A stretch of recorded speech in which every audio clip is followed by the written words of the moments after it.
Goeiedag, good day, fellow South Africans and citizens of the world. Now, what I want to attach to this intro is quite an extraordinary town hall debate in the northern part of the South Africa, in a place called Polokwane, which used to be Petersburg, quite close to Beitbridge. Which is sort of like the bridge between Zimbabwe and South Africa. And you've got four political leaders debating. And I'm not going to add anything more than this, than it's like a comedy show. You listen to the audience, you listen to the rubbish the political leaders are espousing. It is quite extraordinary. You know, it is very, very sad. And it really does confirm the I factor that we've talked about a bit here on this channel. Alright guys, here comes the video. Please remember to subscribe to be kept informed and make sure that bell has those little black marks on either side so that you get a notification when I publish a video. And have a great day. Bye for now. From the University of Limpopo in Polokwane, welcome to this, the fifth in ENCA's pre-election town hall meetings, where for the next 90 minutes, senior provincial politicians will be put through their paces. Over the past few hours, party supporters have been arriving in their regalia, and they'll have a chance to speak directly to those seeking their vote. Limpopo is generally considered a stronghold for the ruling ANC. The province played a key role in ensuring the election of Cyril Ramaphosa as party president at Nasrec in 2017. But with corruption, poor service delivery and demarcation disputes plaguing municipalities in the province, what plans do competing parties have to win the key cross on the ballot paper? Stand by now for ENCA anchor Shahan Rabkisoon.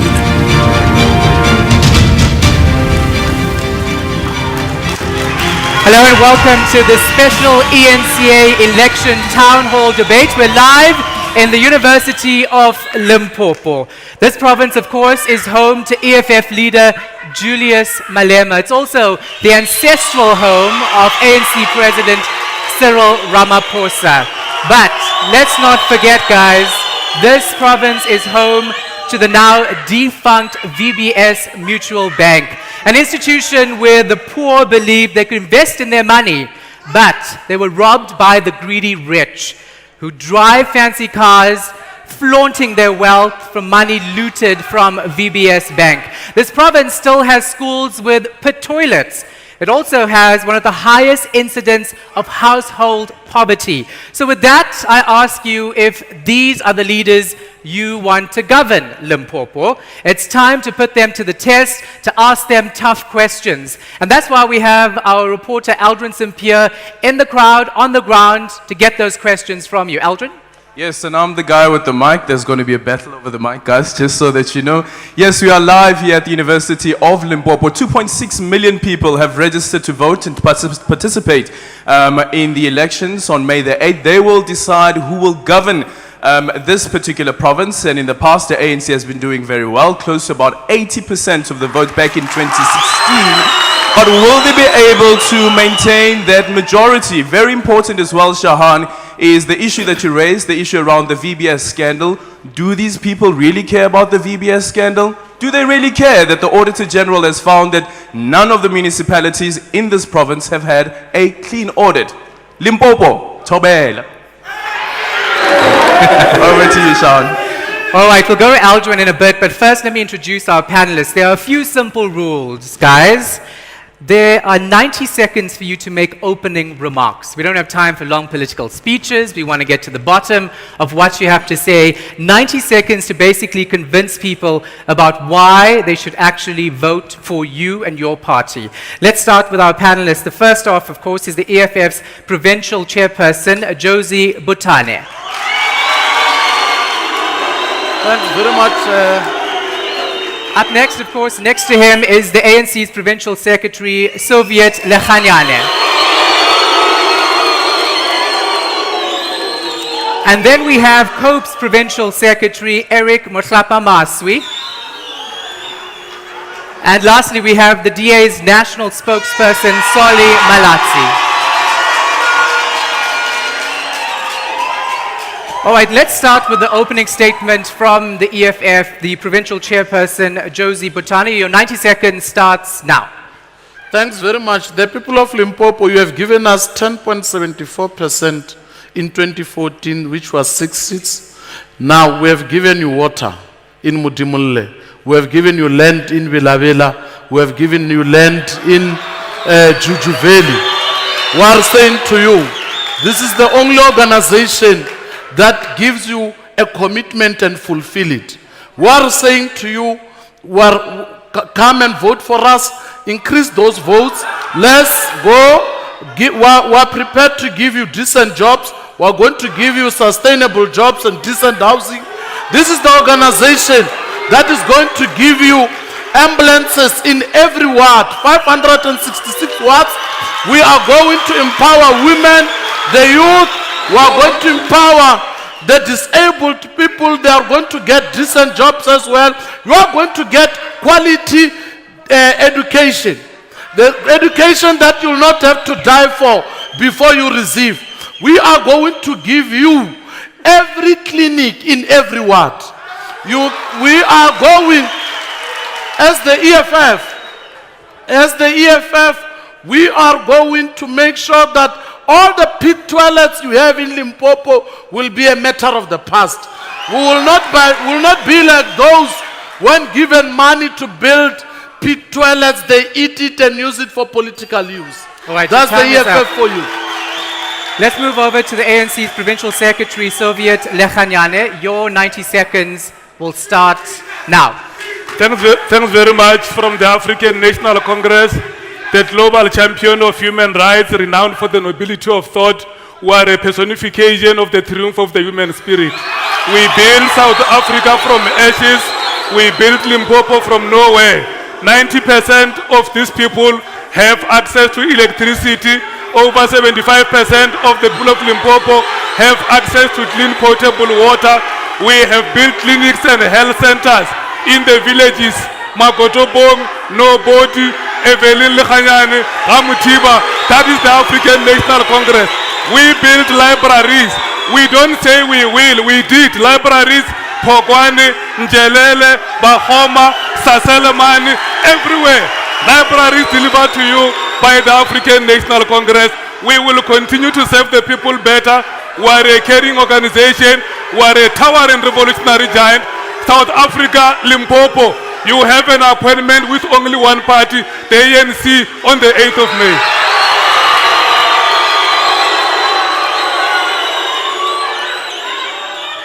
All right, Soviet, you were done in less than 90 seconds. So let's move on to COPE's Eric Motlapa Maswi, the Provincial Secretary. Your 90 seconds will start now. Let's start by acknowledging that South Africa has a very serious problem of leadership.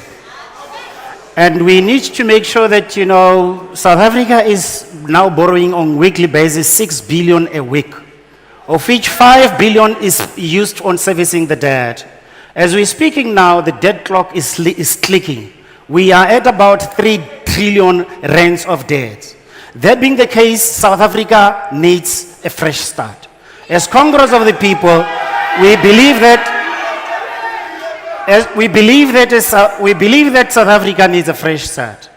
As Congress of the People, the education system that we see here, it's a fake of a system. We need to make sure that the education system becomes a better one. Number two, we have a challenge with the clinics whereby there are no services. We must make sure that in Limpopo, our clinic systems are there and they're 24-hour services. Each and every person must make sure that they get their services at the clinic as they want to. We have a challenge with regards to the police system. We are not safe as a community. We need to make sure that we increase the number of police people so that our people can be safe on a daily basis in their houses so that we can clamp down on the crime statistics. The little thing that we need to look at is that we are jobless. South Africa must Right, make your sure that we time is create up, so so I have many to jobs. stop you right there. Let's move on to the DA's Solly Malatsi. Solly, your time starts now. Thank you very much, Jan. For us, this election is about jobs. South Africa faces an unemployment crisis, so that is why in our manifesto, the focus is on making sure that there is a job in every household. We have to create job opportunities for young people, starting particularly with school leavers, because there are lots of young people who are not absorbed into higher education that we want to absorb into a national youth civilian program so that we can allocate them job opportunities in the health sector, in the police service, and in health services. Linked to that is we want to tackle corruption. We are recommending a 15-year sentence for corruption because it is high time that there is consequences, particularly for politicians who steal money meant for public services for their own benefit. And in this province, we have such a prime example. We also want to make sure that we secure our borders to have effective immigration control so that we can allow those foreign nationals who want to study in South Africa or visit or invest to have the processes to do so and deal with the porous borders that are aggravated by poor staff control in home affairs so that we can distinguish between criminal elements and those that are willing to invest in this country. We also want to make sure that we have a professional police services so that our police have the resources and the detective capacity to make sure that we get convictions for crime. All right, Solly, your time is up. So we've heard what the politicians have to say. It's now time to question them. And I'll lead the questions. I want to start with the ANC because the ANC got 78% of the vote in 2014. So, yeah. I think you have the most questions based on that. This province has entrusted the ANC to put things right, to deliver basic services, to make sure that they live better lives. But have you? Because you have 0% clean audits, you have millions in irregular expenditure, you have a water issue for many people in many villages, still up to this day. 7 municipalities your premier admits was on the brink of insolvency. Why should these people trust you again and put you in power?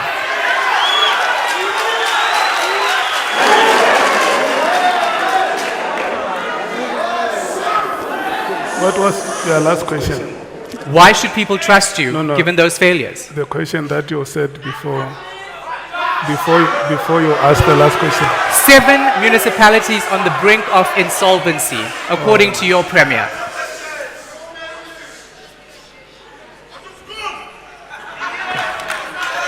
No, thanks very much. There is something that we should correct, and it was said here that the province never produced a clean audit in municipalities.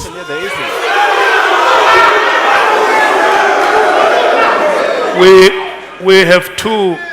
In fact, we have Waterberg District Municipality, which produced back-to-back clean audits in 2010 and 2011. I was the MEC of I'm local talking about the government. 2015-2016 We had AG Fetahomo report. local municipality.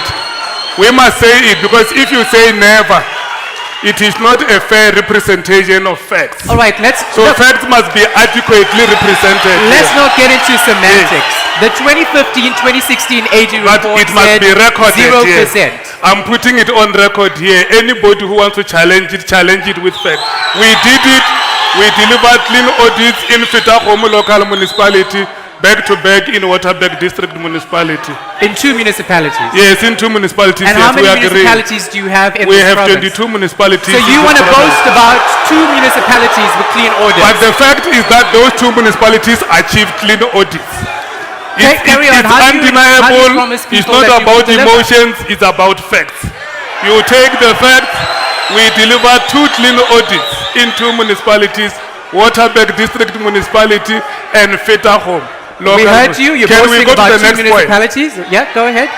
Can you go to the next point? Because this one you can't change it, it happened. It doesn't matter how many times we say it. Let's go to the next point. Yes. Yes, it's true that we had a problem of unauthorized expenditure in the past, which you have spoken about. But if you go and check the records of government, Honorable Butano also is a member of the provincial legislature. You will know that the last report that was presented in the legislature was showing that unauthorized expenditure in the province has been drastically reduced. We no longer have significant cases of unauthorized expenditure in this province. The Soviet has it though, because the 2015-2016 AG report shows that your irregular expenditure went up from 1.324 million to 1.317. So the numbers are not in your favor. In fact, the AG said that this province was characterized by complacency when it comes to unqualified reports. Maybe I must educate you so that you understand it better.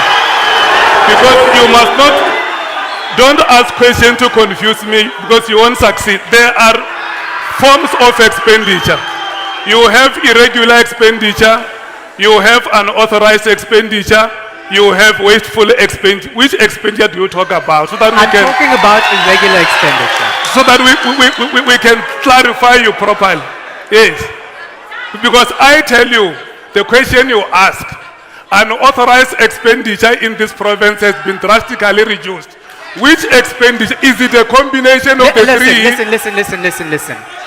Don't try to make anyone look foolish here because you need to answer questions based on what people want to hear. Right? You can try to make me look bad very easily, but you're not answering to people about the mismanagement of funds in this province. I'm talking about the mismanagement of funds in this province. So answer for them. Yeah, no, I agree. Comrades, can we become?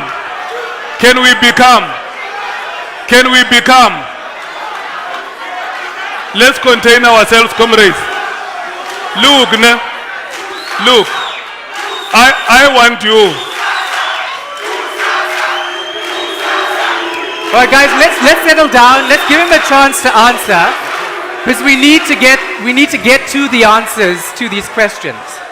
I mean, the point that I'm trying to make here is that AG report for 2015-2016 has raised concerns about the management of funds in this province. Why then should people trust you to run these municipalities again? I'm coming to that point. You asked me about 2015-16. You deliberately omit the last year of 2016 and 17 or 2016 and 17. Okay. So let us take the latest audit report, because what you do, you selectively and discriminately chooses the years that you want to ask me. What is the latest audit report? 2016, 2017, go to that report. It shows you that all the expenditure that you talk about, the undesirable expenditures have been drastically reduced in this province. Let me tell you why the people... latest AG let me tell you why people... 2015, because the critical question is... it. The critical question is, why must the people of Limpopo vote for the ANC? Let me explain to you why. Why they must vote for the ANC. This guy's been speaking. The people of this province are going to vote for the ANC because when the ANC took over this government in 1994, first of all, the ANC has succeeded to stabilize South Africa, has succeeded to stabilize Limpopo, which is one of the beacons of democracy globally and on the continent. The African National Congress did not only stabilize South Africa, but went abroad to stabilize the entirety of the continent. We started in Rwanda, Burundi in 1994. We did Sierra Leone, we did the DRC, we did Sudan, even Nigeria today. Go and ask President Olusegun Obasanjo. I need to will ask tell you to you concentrate the stability on on the continent was This in is the your main province led trying by to the win African votes National from. Congress. You're not talking Then about the here at DRC in home, Nigeria. then here at I home, have to move on. we provided electricity now to 93% of the population of the province. More than 75% of the people in Limpopo have access to clean and potable water. Further than that, we built the road network in this province, if you look at the R71, the R81, all these Soviet, roads I need to interrupt you were because this is not upgraded a by the debate between government you of and the I. I have African other National panelists Congress. as well. And let me remind you, as you throw these figures out boasting about all your successes, that 43.9% of households in Limpopo, in this province, In Limpopo, yes. actually say that they do not have safe and reliable water supply. That's the reality here. Let's move on to the EFF. Josie Britannia, let's talk about VBS because, you know, your party has spoken about this for a number of times, distancing yourselves from allegations that you benefited from VBS funds. What do you say to people who actually do believe that? Look, the first thing we need to ask ourselves is the EFF any part of government here in Limpopo? Is the ANC that collapsed 22 municipalities because of the VBS issue? We have not collapsed any municipality. You cannot punish us for anything that we have not done wrong. It is the ANC that collapsed 22 municipalities. The arrogance you see here now today is the arrogance our people are getting every day. I'm telling you now, when they say they are dealing with VBS, they only took these mayors from being mayors and remain ordinary councillors. You have not dealt with a problem. This person is still getting salary. But there is an old woman who has lost everything else. So what are you saying? Now, these people have killed the Limpopo, the ANC. Now, you cannot blame the EFF for the failures of the ANC. You cannot. We have not collapsed any municipality as the EFF. Okay, but had you benefited from VBS funds?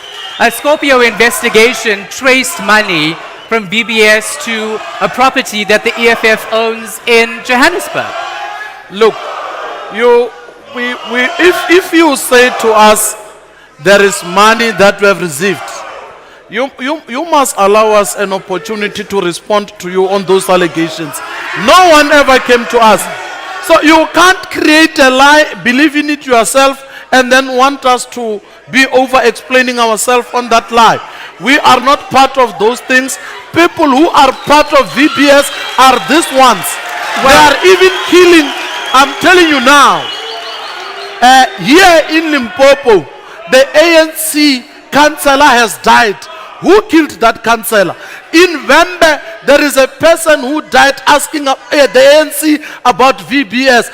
Those are the questions you should be asking. Why are these people dying? You can't ask the EFF for not killing a person. Yeah. Well, You can't ask the VBS is a EFF. big issue in Limpopo, which is why I'm It's asking not about the VBS is And let me remind you, Okay. these allegations and these investigations by Scorpio was put to your national office. So it's not like you weren't given a chance to respond. It was dismissed. We are even dismissing them now. Okay, that's all I need to know. Thank you so much. Let's move to Eric from Cope. Eric, your party is struggling in Limpopo. In fact, you had 2 major members leave and join the ANC. Are you going to make a dent in this election? Yeah, it is unfortunate that when you say 2 mayor, we are talking about those people that we put them through a disciplinary hearing and they were kicked out of the party because of the corruption that they had, because of trying to make use of the money that was not supposed to. Now, because, you know, in South Africa, as you look at currently, there is only one organization that can harbor such kind of criminals. And you know exactly what party that is. So we are so happy as Congress of the People that we have the discipline. We have cleansed ourselves. So your provincial chair was one of the people who left and joined the ANC. Yes, one of And the... you have discipline, you say. Yes, was put through a disciplinary hearing. If your provincial chair does not trust your own party and leaves for another, how do people trust your party? It is the very same the former provincial chairperson that was put through a disciplinary hearing and was kicked out of the party.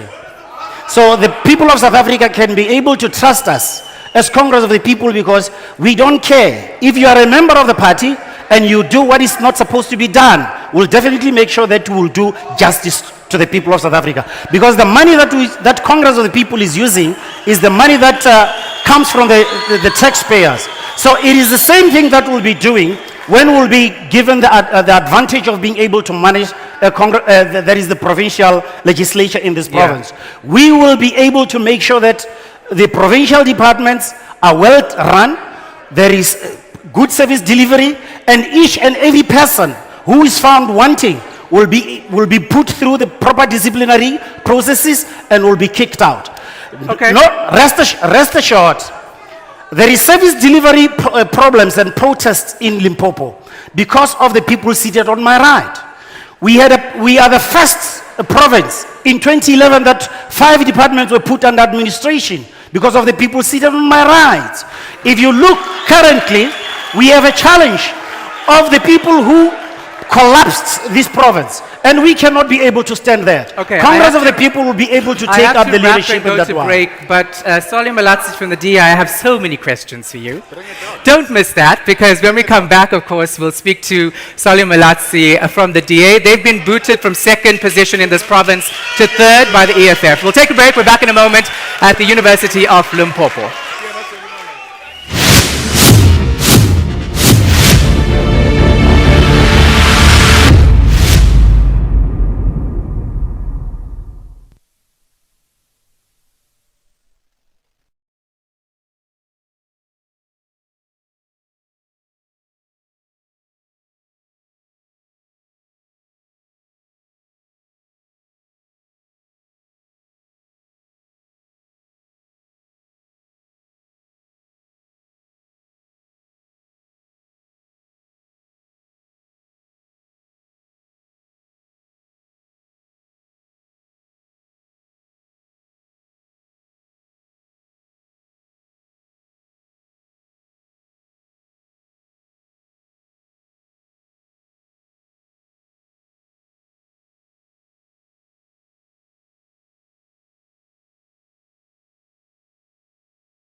But that's what we're here for. We're here to debate.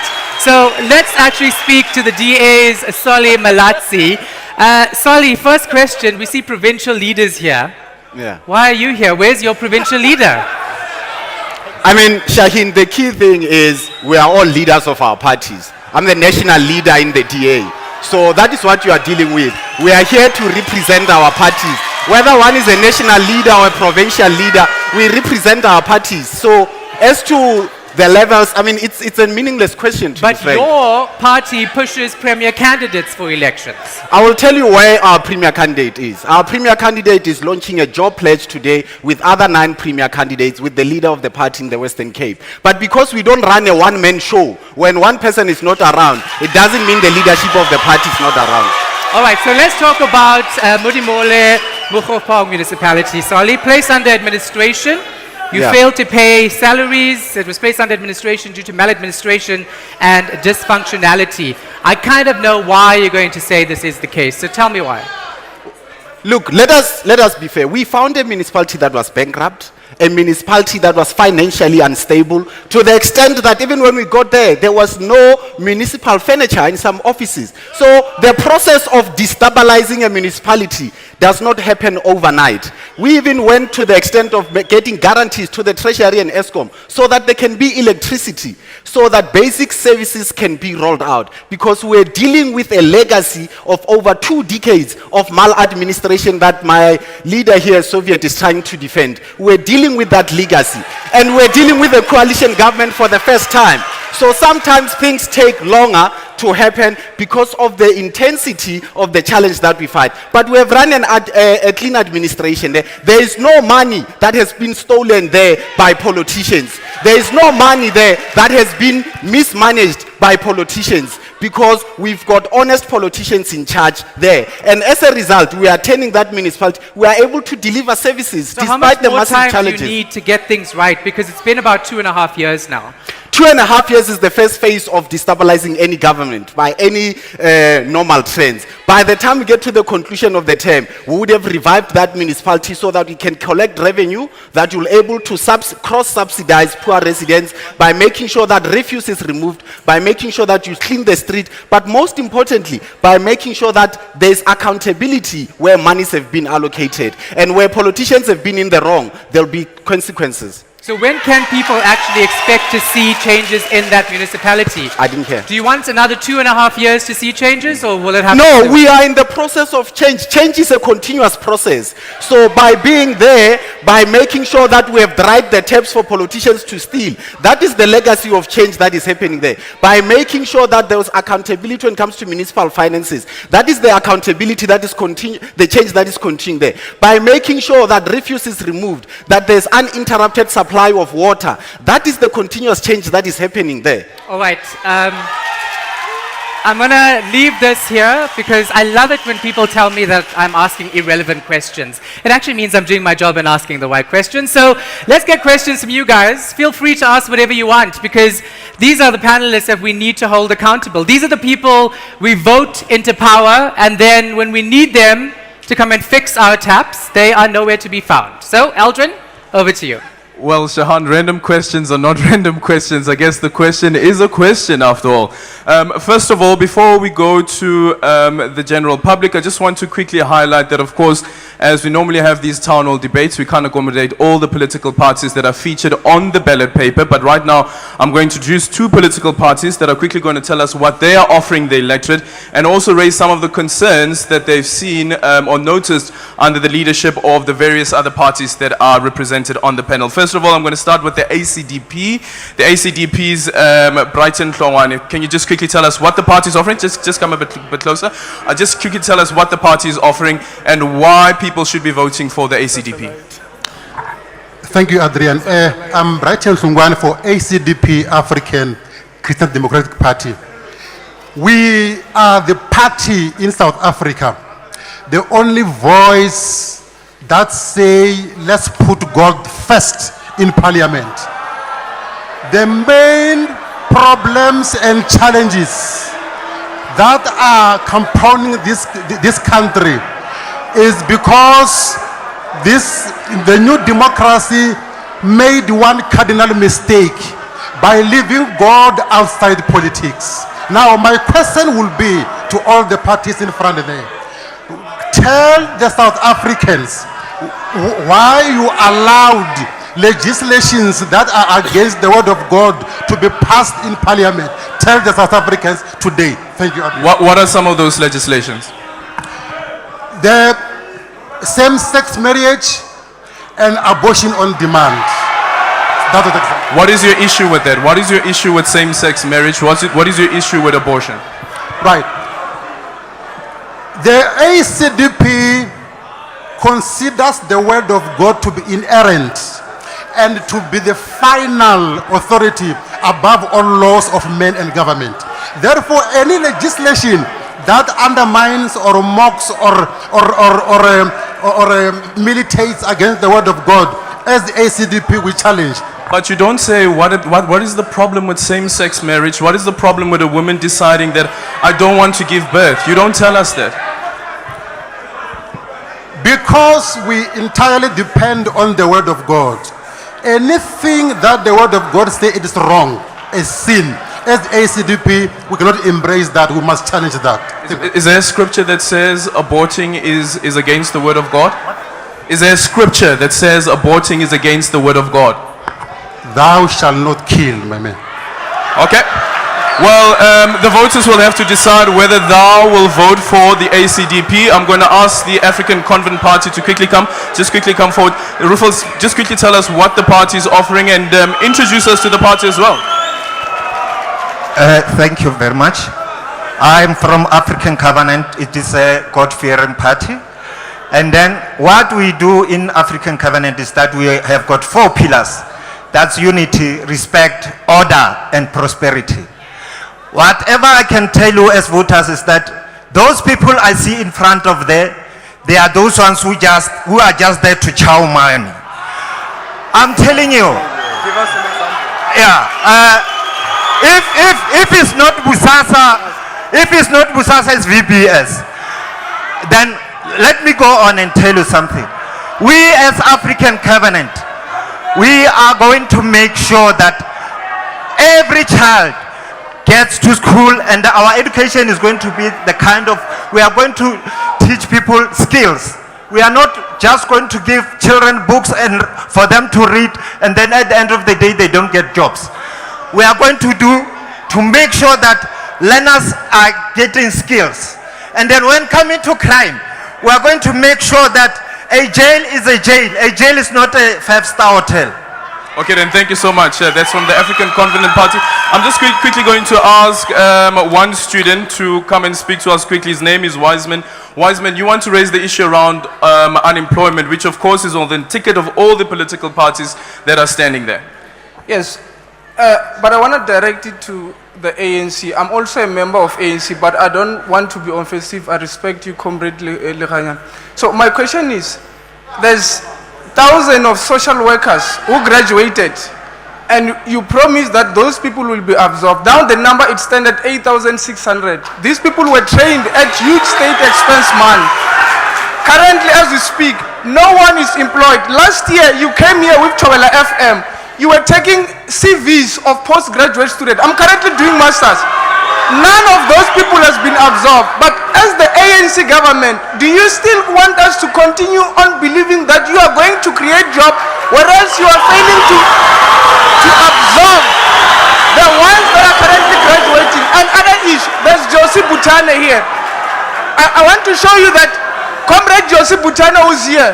We know his lifestyle. We know that he just want to be famous. That's why every year he buys a Porsche, this comrade. So I don't see a difference. That's why I want to, you say we should produce fact. I gave you fact. As we stand now, 8,600 social workers have graduated. They don't have jobs and they were trained with DSD. But Tabile Dlamini collapsed that department. And no one, Cyril Ramaphosa yesterday was responding to children who pick a poster down, but is not responding to this issue of unemployment. We want jobs, nothing else. The people want jobs. Well, there is the cry, Sean. All right, Aldrin, I mean, that's an emotional sentiment shared by your voter, Soviet. He says 1,000 social workers have graduated, they still don't have jobs. Why? Yes, I think the first... All right, carry on. Carry on. I think that what is very key is to start by explaining that the majority of those social workers were funded by the Department of Social Development. to go to school and eventually complete. And in the last 5 years, we have absorbed 289 social workers in this province. But further than that, what we did was to introduce a partnership between the Department of Education and the Department of Social Development, so that social workers should not only be employed in the Department of Social Development, but they can also be linked to the Department of Education through the Early Childhood Development Centers. Of course, the number is exponentially high, we agree, but we must appreciate that government is doing something to overwhelm the problem. Where there are opportunities, where we have enough budget, we will incrementally absorb the social workers. Your voter says that Batabile Dlamini collapsed that department. Look, the African National Congress has come out very honestly and said that the last 10 years have not been the nicest 10 years for the Republic of South Africa. But what we are doing now, we are standing here in front of you very courageously, very resilient, with fortitude to say we are restoring public confidence in all the public institutions, and we promise the people of South Africa clean and better governance, accountable governance. We are going to confront all these negative tendencies that we have seen, insidious impunity, rampant greed, everything that is undesirable. We are determined to confront all these tendencies. Some would argue that and it's restore 10 confidence in the years too Republic. late. I mean, many would argue it's 10 years too late. You gave us the Jacob Zuma era, you gave us the Batabile Dlamini era, and now you're saying, yes, we made mistakes, and we're working on it. But it was 10 years of mistakes. We accept those mistakes that have happened. There are good things that have happened in the last 10 years, in as much as there are mistakes that have happened. And when we speak about those mistakes, we are not saying that the country has literally collapsed. We are saying there were mistakes, and as the ANC, we have seen those mistakes. We are once again making a commitment and a determination to eliminate those mistakes. All right, I'm going to go to you, Eric, for a response. But the young man who spoke, you heard what he had to say. I don't have a mic for you. Are you still going to vote for the ANC? Are you still going to vote for the ANC? Simple yes or no. Just look at me. What are you doing? Are you going to vote for the ANC after hearing that? I want to be honest with myself also, okay? I just also want Comrade Lekanyana to be honest with us. We love the ANC, but we don't love the corruption. We don't love what they are doing. If really they are serious with what they promise, they should act and stop doing what they are doing. They said they will absorb social workers. No one so far. And to show that this is a challenge, but Batabile Dlamini, she's the one who collapsed DSD. There were no action that were done against that woman. She's still in the candidate list to go to parliament. We don't want to send people to parliament that will let us down. We want candidates that will represent us, be our voice. So why do you still vote for the ANC given your concerns? The reason why I came here, I wanted to ask questions to the ANC so that even myself, I should protect myself when I go and vote. So what are you doing after hearing that? Are you going to vote for the ANC or not? I will also appeal to other social work students who are unemployed because You're of not social answering work. my question. Listen, here's my You're not answering my question. Yes, here's my answer. Here's my answer. Here's my answer. Okay, thank you so much. Let's move on. Eric, what do you have to say to what Sylvia has to say? There is one thing that I want to correct. A mistake is something that you do once and you correct it. But immediately when you do it for 25 years, it's no longer a mistake, but it is a culture. We have a culture that we have been encountering as South Africans because of exactly what is happening. It is about time that South Africans must make sure that we have a fresh start. We had a false start and we put ourselves under these people. We need to correct it. There is a question that was put to say, why did we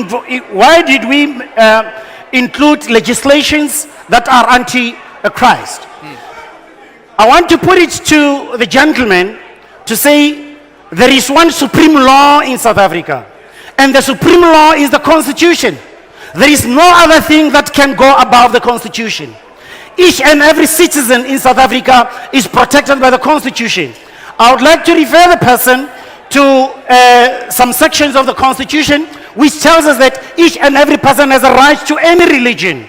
We need to respect the Christians, we need to respect the Muslims, we need to respect all those people who believe in traditional medicine. Yeah. So that in itself makes South Africa what it is. We are, in our diversity, united. All right, thank you so much for that. Aldrin, I see you have more people. Let's go back to you. Yes, it's a bit of a scrum here. Many questions that are coming from the floor. Let me quickly just call the guy with the orange T-shirt. He's a supporter of Good Party. His name is Godfrey. Godfrey, what's your question quickly? My question is, actually I need to take my question straight to EFF. EFF, you can't keep lying to us, telling about VBS only implicating ANC. It was clear that Julius Malema said, if Floyd is implicated, something will be done about Floyd. Yet you did nothing about Floyd. And you still keep going on and talking about lies. You followed on ANC steps of being corrupt. Because you are corrupt, you got VBS on its knees. The second question I need to pose to ANC. Mr. Soviet, stop lying to us because it's clear. You got Fetagomultuba municipality on its knees when you stole the money of the municipality of Fetagomultuba. The only thing you could do with your mayor was to just sideline him to give him another position in the organization, and he's still leading the ANC. That's why the government will still experience the corrupt leadership of the two political parties that we have in power. The third question. Okay, I'm sorry, I'm going to wrap you there. We've got other people who want to ask questions as well. You can come forward. We have Likhanyane who wants to speak about the issue around unemployment. He wants to speak around the question around unemployment, but more specifically how it affects graduates, because government makes a huge deal about education. You get the graduates who end up standing on the side of the streets with placards that I can't find a job. Yes, thank you very much. Indeed, some people need to be educated. In institution of higher learning like this, it's difficult to study anything without a quotation. But what was presented initially here can be backed up by the ways of Mahatma Gandhi, that he who has learned without moral ethics is not better than a baboon. And I want to believe that what was presented earlier on is something related to that. Just quickly, I wanted to find out if whether now, since the issue of free quality education has been fully implemented, I wanted to check if there is any mechanism in place that will facilitate the graduate after having conferred with their degrees. Okay, and then the last question is going to come from a lady who's right at the back. Sorry guys. Let me just quickly ask Mabuso to come forward. Okay, now she's from Women Forward, and you want to raise issues that women face, quite particularly. And interesting thing about it is that women are in the majority even when it comes to those who have registered to participate in the elections. People always assume that women issues have nothing to do with politics, but we are the majority of society. If we're not protected or prioritized, you're harming us essentially. And everyone on the stage actually spoke about women development, but we don't actually have women's concentrated policies other than health policies which actually apply. And I find that very problematic. If you prioritize us, I think we would be somewhere in the constitution other than actually getting sick. Actually, for me, one of the interesting bits, Shahan, as well, is that if you look at the entire panel that you have there, all are male. Yeah, and let's be honest, we did have 2 female panelists, Aldrin, who confirmed and then pulled out at the last minute because they were busy with other things. So we have tried to be fair, but this is the result of people not being available. Josie, let's start with you and the question about the EFF's involvement in VBS. Look, they spoke about Brian, not Floyd. Let's be clear. They spoke about Brian. They did not speak about Floyd. Brian does not lead any structure of the EFF. So you can't say Brian is the EFF. So now we are saying, take us to a process. Take us to a process that will investigate and find us guilty. Don't presume on the basis of your political position, and in particular trying to defend your own wrong by labeling us corrupt people. No. Take us through a proper process of finding us guilty. There is nowhere where we are saying we'll never. In fact, we are always the first people to say, take us to court. Give us a day in court. Let us go and answer the question you want us to answer. We have never refused to go to any court. Unlike the reason we are saying the ANC is the one that is trying to balloon this thing and make people lose focus. Well, look but here, Josie, the guy who raised the question of VBS also posed a question to the ANC about stealing money. So this is a man who seems to be independent of both parties, saying that he has concerns about both parties' links. The point I raised even in the first place, the EFF has not collapsed any municipality. The VBS report spoke about... They're not leading any municipality to collapse it. The report speaks about Brian. It does not speak about Floyd. But now because you want your plate to be covered with a bigger meat, you mention a name of a heavy political weight in the EFF. It cannot arise that. You guilty. In this case, it must be by merits, not by association. So Floyd and Brian are two different things. And then the other one is the deputy president and the other one is a businessman. So you cannot confuse the two. We can't confuse the two, but you get the suspicious links because people again will be suspicious about No, it. you can't run. You cannot run a country on the basis of suspicion. Voters have a right to be suspicious of politicians. No. There is no doubt about that. An innocent and an honest citizen, upon receiving an explanation, if that person is genuine, that person will understand that explanation. But if you find a person who refuses to understand an explanation given from having a suspicion, then that person, there is a problem there. Okay, there's a problem with you apparently, according to Josie. Soviet, there is a question to you, and it was more a statement saying that the ANC has stolen money. What do you say to that? Because that seems to be something that people actually do think. Look, the ANC put a mayor in Fitahomu towards a local municipality. And 250 million in that municipality was unlawfully and wrongfully invested with VBS, and the money has been lost. But we came out very boldly as the ANC and condemned that malpractice.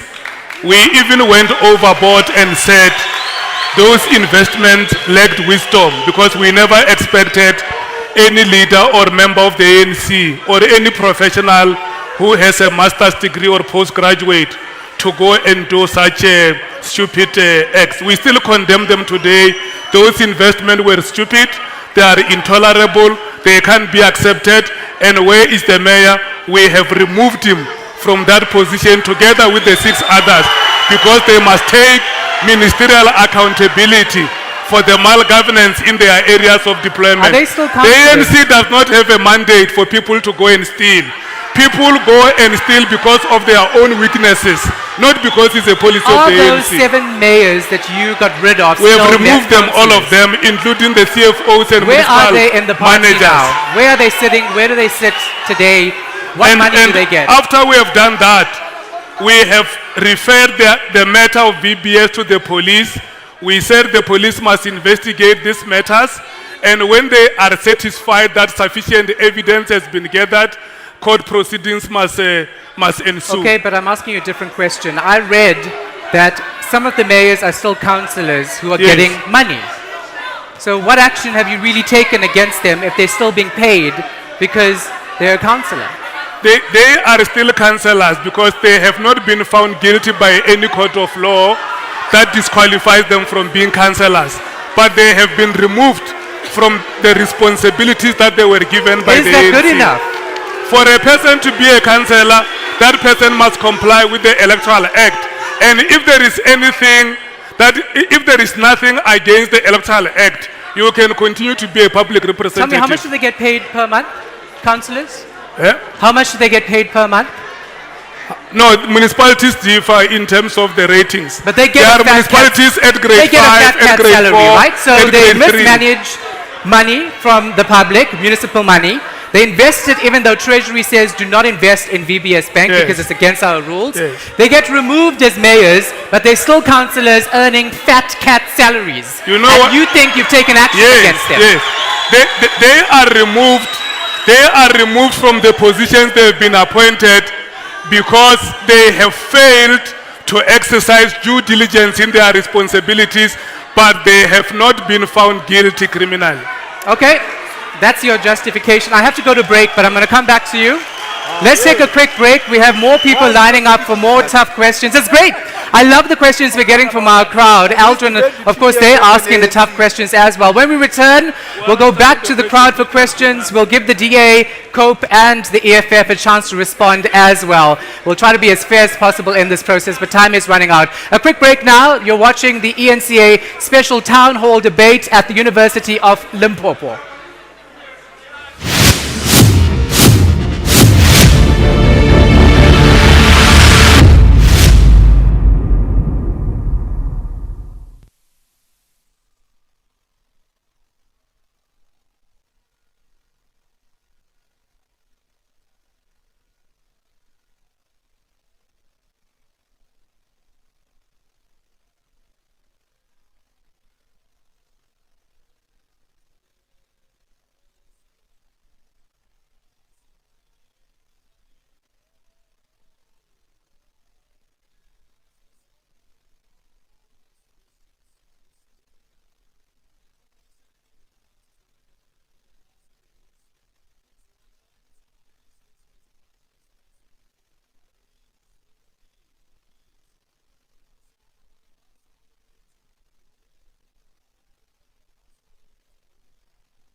Hello and welcome back to the special ENCA Town Hall debate at the University of Limpopo.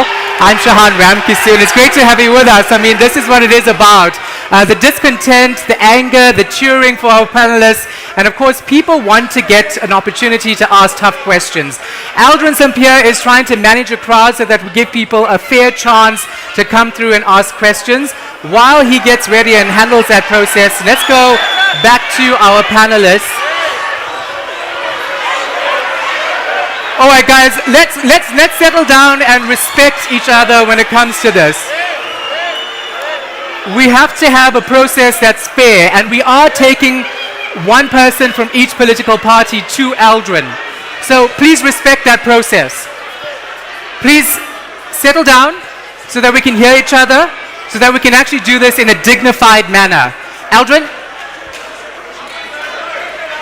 Okay. Well, it's a bit of a scrum. Some people are arguing that others shouldn't be asking questions just because they're affiliated to a certain political party. What we need to understand, here's it guys, what you need to understand, whichever political party you are affiliated to, it is fine, because chances are that you'll be voting for that party. Am I correct? Chances are that you'll be voting for the party. And what we need to understand as well, that we've asked the different political parties to bring through their members, and the members are here. The members will participate in the debate as well. Okay, Miriam, you are one of the students here. What is the issue that you want to raise? My question is directed to Soviet Lekhanyan. The question is, why should we trust ANC regarding the quality education system, while the SRC president of University of Limpopo led SASCO, which happens to be the baby of ANC, has graduated having faced the rules of exclusion? How sure are we that the ANC, which is the ruling party, does not have a hand in the graduations of the SRC president? Shahan, after this round, we'll actually have Njabulo, who will have an opportunity to respond to these allegations as well. One question here from the floor, as well as a question that you want to raise, so you can go ahead. It's a question around land. Yeah, well, my name is Duruson. My question is directed to Joe Sibutan. You have raised an issue about the distribution of land, right? What is the use of distributing the land to people without equipping them with resources and the education on how to work the land? There's no use of distributing the land without it. Distributing land without assistance. Final question is a member from the DA, sir. You can go ahead. Thank you, sir. My question is directed to our national spokesperson, Solumalat. My question is, in this province, Limpopo, we have seen the high level of corruption in this province by the people on your right. So as the Democratic Alliance, after the 8th of August, after we have been taken this government, what are you going to deal with this corruption in this country and the lifestyle audit of people who are corrupt, especially the politicians? What's your plan regarding corruption in this province? Thank you. Well, Shahan, it's back to you. And when we come back to the last round, Shahan, I'd like us to have a little bit of a debate between the former SRC president, who was under the EFF, and Njabulo, as we heard allegations against him, who's representing SASCO. We'll hear after this. All right, Eldrin, let's start with the Democratic Alliance. That was the last question you got. Solly, what do you have to say to that? Look, we are very determined to tackle corruption. Our manifesto states very clearly that we are proposing a 15-year sentence for anyone convicted of corruption, because it is high time that there are real consequences for politicians who are not only implicated in corruption, but who are found to be. And contrary to what my two colleagues are saying, you don't need a court of law to do the right thing.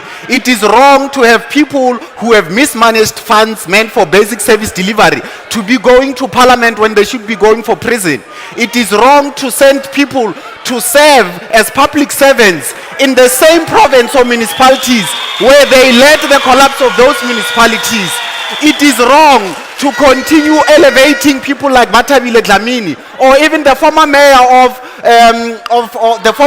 Vembe, who is his treasurer general. He is now in the leadership of the province, but also as a candidate to go to the provincial legislature. What it basically says is that we can take executive power, but you can remain as a politician in there. And what that does is it compromises honest public servants who are fighting against politicians to make sure services are delivered to the people.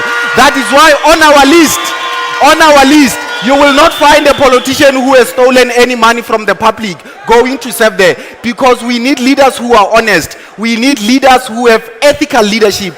We need leaders who serve with example, so that when we talk about fighting corruption, we do so with the credibility that it deserves. Solly, how do you make that happen? How do you make all of that happen as the Democratic Alliance when you've basically relied on coalition governments to take charge of municipalities, and then you have fallouts with the EFF in those municipalities? Look, the EFF and the DA are two different political parties. There is agreement on issues that affect service delivery where it's important, we do so. But that does not mean that we pay lip service where wrongdoing is being done, whether it's done by the EFF or the ANC or any of our members. Our interest is in making sure that coalition govern work to improve the quality of lives of the people, in making sure that we deliver services, in making sure that we fight corruption, and we install government that inspire hope where there hasn't been hope for so years because of the legacy of the failing ANC and poor service delivery. All right, Eric, you want to respond to something? We are where we are as Limpopo province because of the leadership that failed. We are where we are because there's been a problem whereby Matale, who was the premier, was removed from the province and was taken to national. The reason is, why was he removed as a premier in the province? Because of corruption. How do you move a person who's corrupt from province and move him to national? Now Matale, as we are speaking, he is the deputy minister of transport. It is because they are recycling people who are thieving. This is a culture that is taking place in Limpopo. And we as Congress of the People, we are saying, we can see people who stole money, who stole people's money, and people in the Limpopo now don't have water. We are suffering as far as electricity is concerned. We are suffering as far as transport and the roads are concerned because of stealing. We as Congress of People, we are saying enough is enough. And for that matter, we need to make sure that we take over this government as Congress of the People.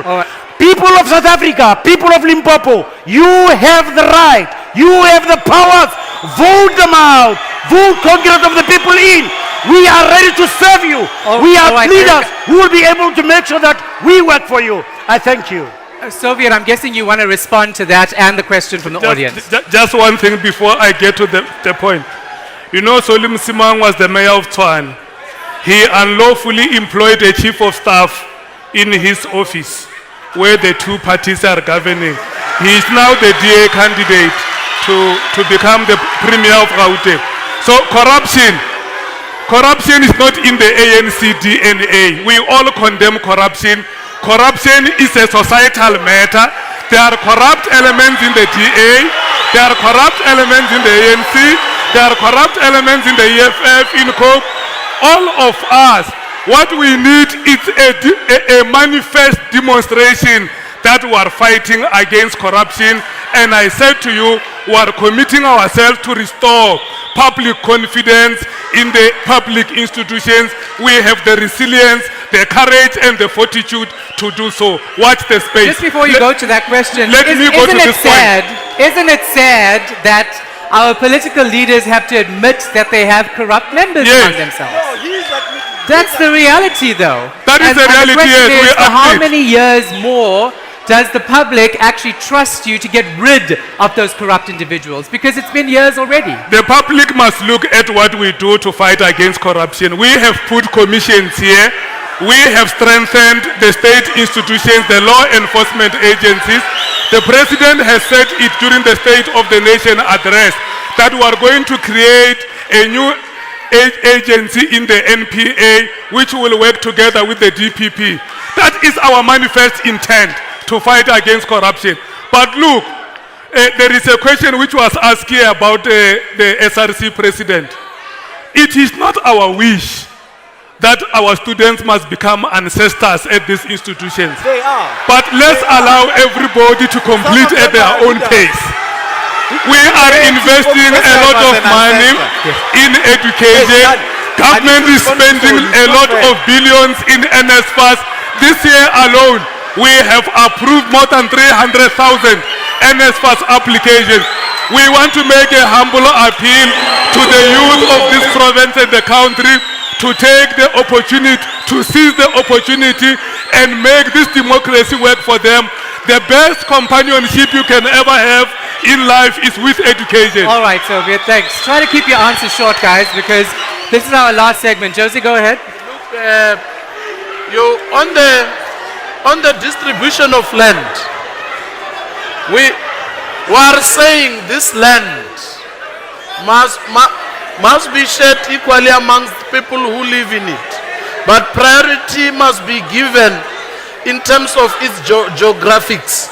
And it will tell you that the blacks will have to own the major parts and then the rest shall follow, unlike the current patterns. But we are saying we are going to assist those farmers, unlike the current setup that says, here is land, we buy it with these billions and then abandon you there. We are going to take these people for training. We are going to assist them to produce, process and sell here in-house, here in Limpopo.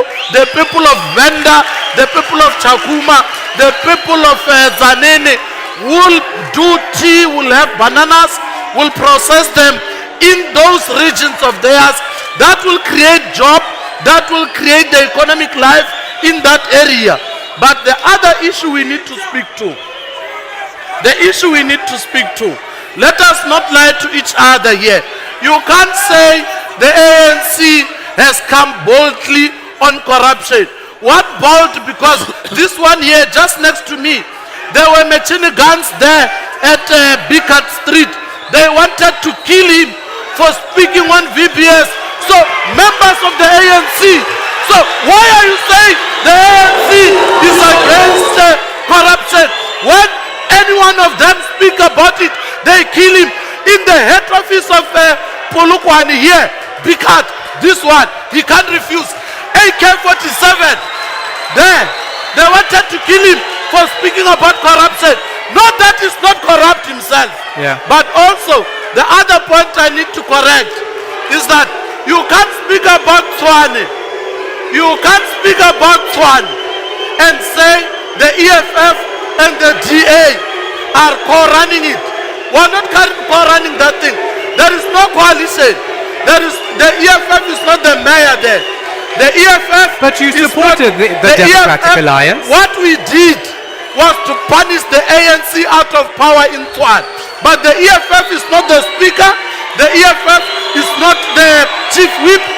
So how do you say there is coalition? You is the DA with the DA to get them in power. Yes, look, you it right. helped them get into that position. Get it right. Get it right. Helping the DA to punish the ANC does not mean the EFF coalition with the coalition. So listen, you don't want the ANC in there because you're not happy with their leadership. No. You helped the DA to get in there, but you're not happy with their leadership either. So why would you help them if you're not happy with their leadership? No. These ones, we had to punish them for their arrogance, their ill-treating of the people, their corruption and all that. Like the arrogance you see yourself here. You can't speak as if you are not subjected to abuse here. Yourself by the ANC. I wish I had a soccer ball here because I would be kicking it around. Is that what you're playing? Is the issue I'm trying to deal with. Listen, let's stop there, right? Listen, let's stop there now. Guys, we don't have much time. So what we're going to do is we'll go back to Aldrin for questions. And then we'll give our politicians 90 seconds to respond to each of those questions because we're going back and forth and it's taking too long. So get the clock ready. We'll give them 90 seconds to respond to these sets of questions. Elgin? Okay, so what we're going to do now is that we're going to try and have a little impromptu debate between the student leaders here. The former SRC president, which was led by Mnisi here under the EFF, and then the current SRC president led by Njabul. Your question to Njabul. Number one question, I want to reiterate the one that was asked about this issue of education. Number one, the current SRC president was excluded by two university rules, G26.1, G20.1. That says that he's not eligible to be registered anymore or that to apply with the university. But now it happened that he's registered with a Turflop University graduate and he was not supposed to be there and he's still a president. Is that the truth? No, thank you very much. First and foremost, I'm very much disappointed if we are going to have academic runists, people who are running away from books to read. The former president of the SRC Mnis was sitting on Senate where they talk about rules, where all students who are affected by rules, they go to Senate. You can ask him. I've never appealed in Senate any given day. I passed everything. I graduated. They are political jealous. I graduated. I'm doing a new degree, which is not even in 10th graduate. I'm doing become economics. I'm never affected by a rule. Which rule? I can't read this people. Which rule? Okay, quick one then. Let's quickly deal with some of the issues. The issue around outsourcing, quickly. Okay, the issue of outsourcing. Last year when we were the SRCS, the EFF, we advocated for the workers that those who are general workers to be insourced. But now we are surprised. Where is the process start? Because by now the workers, they were supposed to be insourced. Immediately when SASCO came in, everything changed. Is that the truth? The challenge with these people, they are EFFSC, student command.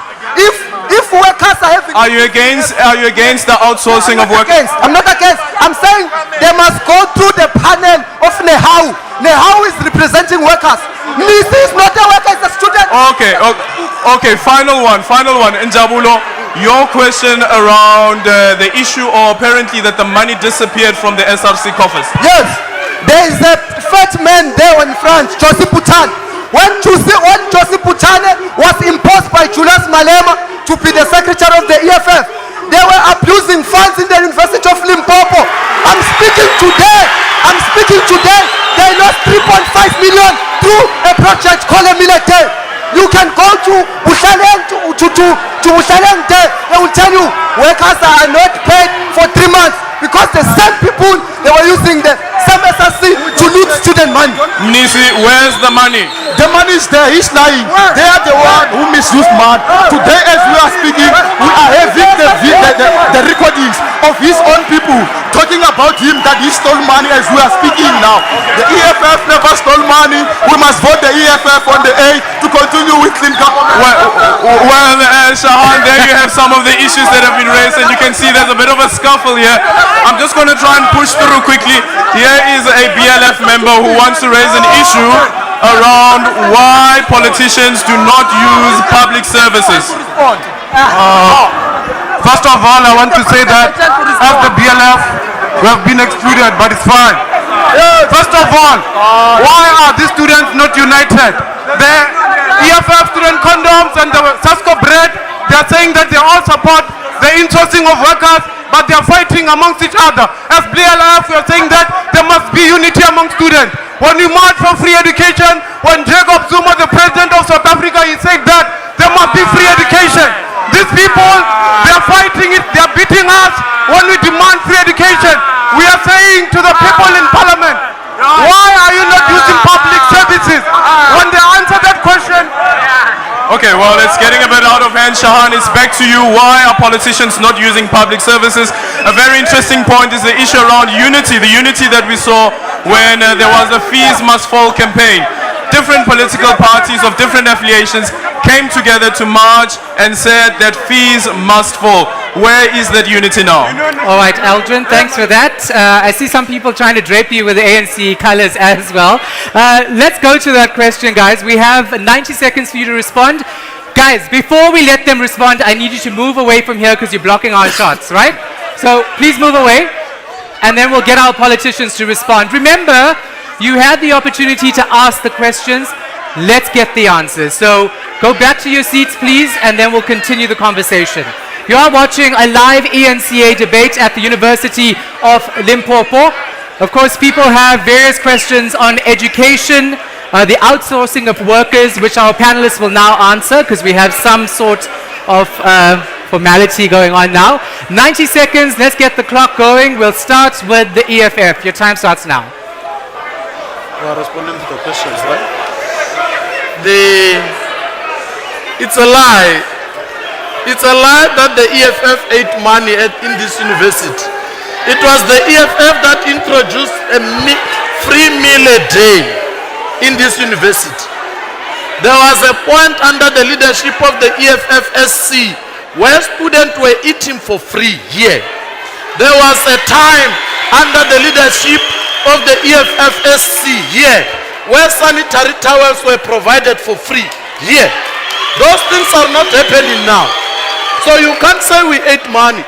We provided even beyond our own means for these students here to get the better services. You can't talk about free education here as the ANC boldly when these students continue to be shorted.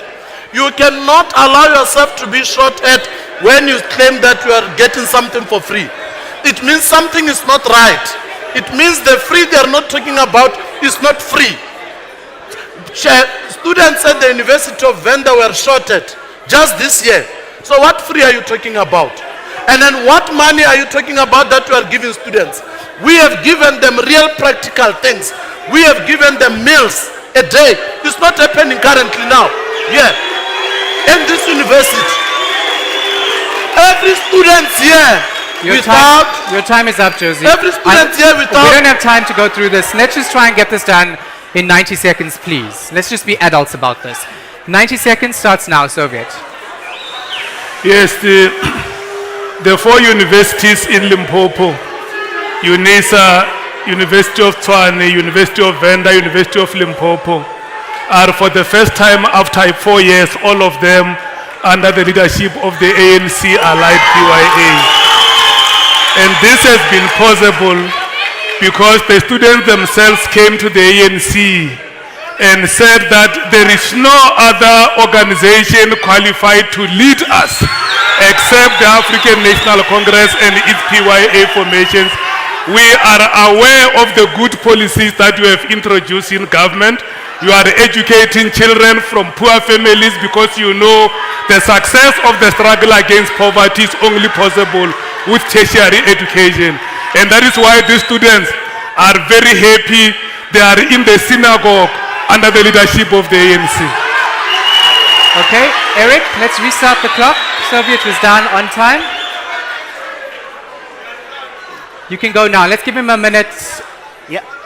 Yes, it is only those people who are not knowledgeable who will appreciate that my comrades on the right are saying the truth.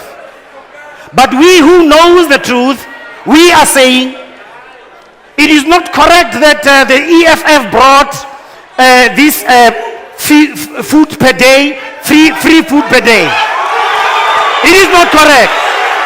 We have contributed and we have participated, and it is just a lie. And what I want to put it again, it is the ANC.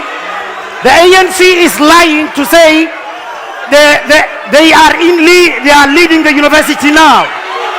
What is correct is this is a government of national unity. We as Congress of the People has contributed to make sure that there is leadership in this. We have now jointly made it a point that they are doing it right.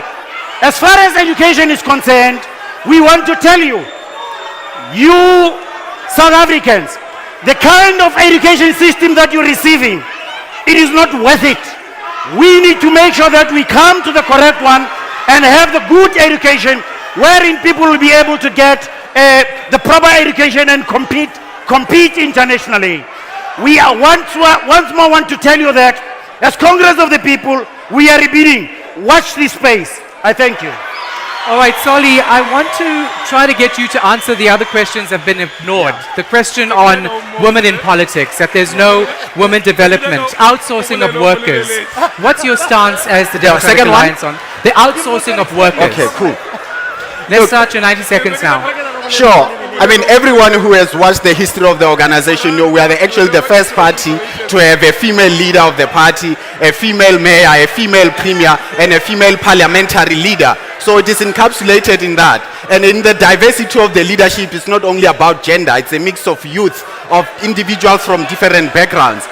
But again, with regards to outsourcing, the key thing here is making sure that there is job creation by allowing cities to be the drivers of economic growth that will result in jobs, to invest in infrastructure development, because the role of a government is to create the conditions for investment to take place. And you create those conditions by making sure that you have ethical leadership that can boost investor confidence in there. And coming to the issue of land, we want to make sure that even people that live on communal land have title deeds to those land, so that we can drive real empowerment. And regarding the issue of free education, it is important to separate poor students from those who can pay. We are saying that poor students who are academically deserving should get free education. And those who afford to pay must pay. But we must also improve the curriculum of our TVET colleges, because not everyone can be absorbed by universities, so that we can produce the technical skills that our economy needs to drive job creation and economic growth. All right. We've spoken about tertiary education. I want to bring in the issue of primary education in Limpopo in particular. Soviet, the president made this statement at his State of the Nation address. He said there were 507 schools with only pit latrines, 853 with proper sanitation, but pits remain. It's a major issue in Limpopo. In fact, in 2015, there were 37% of toilets across the schools here were pit toilets. What have you done so far to address this? It is a concern of people and the president. In terms of support to primary education, first of all, let me tell you that we have 1.6 million learners in quintiles 1, 2, and 3 in South Africa, in schools in Limpopo, who are benefiting from the National School Nutrition Program. We have built education facilities, what we call state-of-the-art schools. You see them in this province because it's one of the impoverished provinces, but we are keeping a development with times. Yes, it's true that we're having a huge backlog in terms of sanitation, but you will remember that in the last 5 years, sanitation has been our priority program in schools. Last year, when the president announced the stimulus package, you might have noticed one hallmark of that package, the hallmark feature of it, was the building of sanitation facilities in schools, including a provision of beds in hospitals. Okay. Very lastly, we are also in partnership with Asupol as a province to make sure that we have identified about 50 schools in the province which are going to be beneficiaries of these facilities. Okay, let's hope it gets done soon. This is the end. This is the end of our conversation. So I have 3 minutes to go through everyone. So let's give everybody 30 seconds to give us closing remarks, and then we have to end it because that's our time, basically. Sali, let's start with you. 30 seconds starting now. Sure. I mean, it's very clear that amongst all the different political parties here, we are the only party that is credible about tackling corruption. None of our leaders have been implicated in corruption. Where corruption takes place, we take action. We've got credible plans about creating jobs that will make sure that young people are absorbed into a national youth civilian program so that we can ultimately deliver a job in every home. We want to professionalize the police service because we want our crime fighters to have the resources and skills that will result in convictions for criminals. All right, thank you. Eric, quickly, 30 seconds. Let's get it up. Go. Each school in Limpopo would have toilets. But the MEC of Education, Ishmael Khechepe, took $1 million from Vula Trust. It's because of corruption that we are not developing. You can Google it. I challenge you. As far as COVID is concerned, we are prepared to make sure that corruption is non-existent under our administration. We also want to make it a point that people are going to get good education so that they can free themselves and build their own houses and be able to be confident as South Africans. I thank you. Okay, thanks. Let's go to Soviet. We have changed the lives of the people of South Africa. We have made Limpopo a better place. The rural communities of this province have improved. They have access to basic services. We have ensured that children from poor families, rural areas get quality education, excellent in math and science. Our approach is intergenerational. South Africa, Limpopo, your organization, the African National Congress will forever be with you. Our appointment is the 8th of May. The ANC is winning, the ANC is towering, the ANC is great. Okay, your time is up. Josie, you get the last word. 30 seconds. Make it good. The people of Limpopo, vote for decent houses. Vote for the EFF for better jobs. Vote for the EFF for quality education. Vote for the EFF for a corrupt-free governance. It is only the EFF that has a capacity of exposing this government. They say we don't have water. They have eaten money for water reticulation. A children has died in the pig toilet. after the MEC has taken money. All right, for the Josie, your time toilet. is up. The Thank you, EFF ladies local and government- gentlemen, for your time. This is the end of our special ENCA election debate at the University of Limpopo. Don't you love our democracy, guys? We can come here together, have different opinions, and go to the polls and still make our mark regardless of those opinions. Our democratic rights to the election on the 8th of May. This is an ENCA special town hall debate. Thank you for coming, and thanks for watching. I'm Shahan Ramkisoon.